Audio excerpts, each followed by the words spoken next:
Show you how to make word clouds that all of your students contribute a word to each student. So, first step is to create a Google form that has your directions and all the names of the people in your class. I asked them to write just one word. You could do more than one.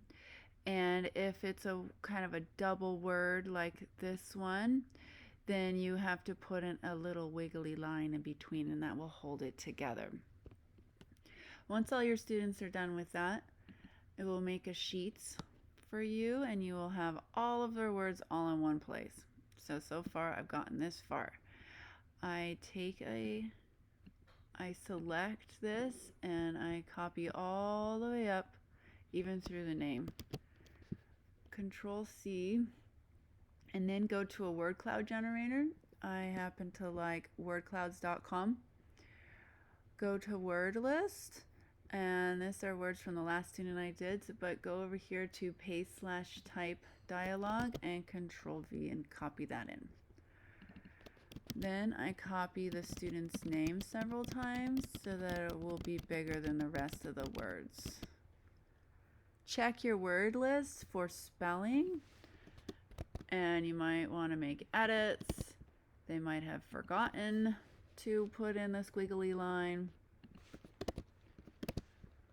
Oh, I think they did that on purpose, so we'll leave that there. It doesn't do emojis. These words are actually separate, so you can fix that. You might want to have all of your words start with capital letters.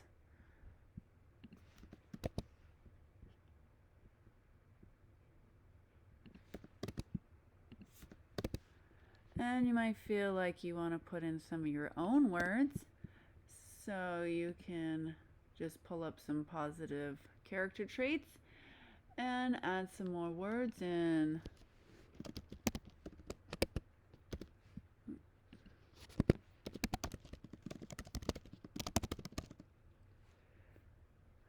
Alright, once you have a few of the many words that you want in, press apply. You have a lot of shapes that you can change it to. I like to use the first letter of their name there, but there's quite a few others.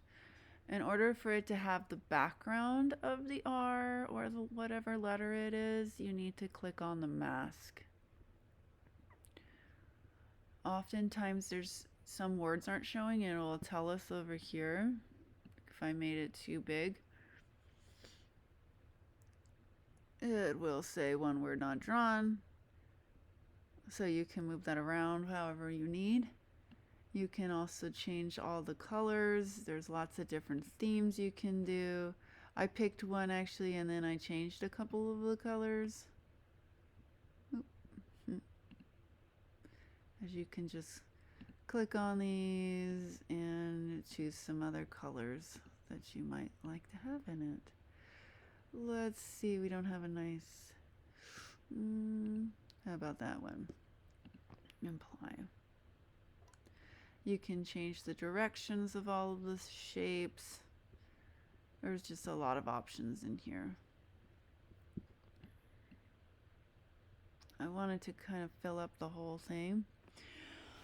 Also, you might want to think, if you are going to want to hole punch a hole in here, you probably want to try to leave a space here at the top. You can just randomize it until you get the one that you want. As I kind of have a space right there, that will work out. All right, once you get to what you like, go to File and press Save as Image. And save it. Once you get all of your word clouds done, you'll want to open up a Word doc or a Google Doc. This is one that I've gotten started. I did change the paper down here in page setup. I changed it to landscape. Then you can insert the words.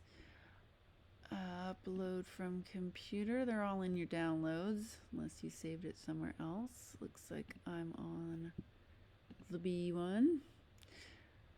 So I inserted, but it's going to make it really much bigger than it needs to be. Oh, where did it go? There we are. Looks like I'm going to need another page. You will want to format that, change it so that it's text wrapping. Oh, I need more pages. I find that for me, 4 to a page is good. Well, obviously I'll have to play around with that a little bit. I deleted some pages earlier. I think it's having a problem. So once you get that, about 4 to a page is a good size for a bookmark, or do whatever you want with it.